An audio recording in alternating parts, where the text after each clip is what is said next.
ようこそお参りいただきました。はじめにこちらの神話でございますが、こちらのご祭神天照大神様でございます。弟のスサノオノミコト様が馬の皮を剥いだりあぜを壊したりとあまりにも暴れられましたために、お姉さんの天照大神様お怒りになりまして、Amano-Iwatoという洞窟にお隠れになります。お隠れになりますと世の中が真っ暗になってしまいまして、食べるものも育たない困った状態となりました。そこで八百万の神々、たくさんの神様がお集まりになりまして、どのようにしたら出てきていただけるだろうかとご相談をされます。ご相談の結果、岩戸の前で舞を舞いまして騒ぎ立てることによって気になされた天照大神様、外は暗いはずなのにどうしてみんな楽しそうに騒いでいるのだろうかと、少しだけ岩の扉を開けられまして外を覗かれます。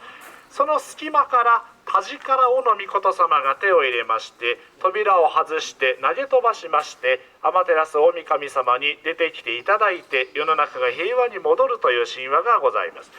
その時に岩戸の前で舞を舞われたのが雨のうずめの御事様という神様でございます。手に持って舞われたのが小頭の木の枝だと言われております。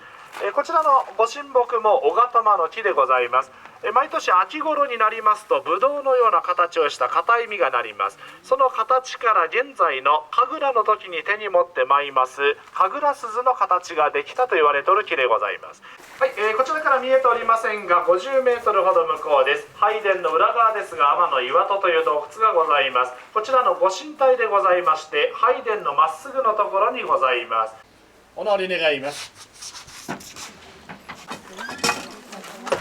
はい、ではここから先ご神域ですのでご撮影ができませんのでお願いします。どうぞお進みください。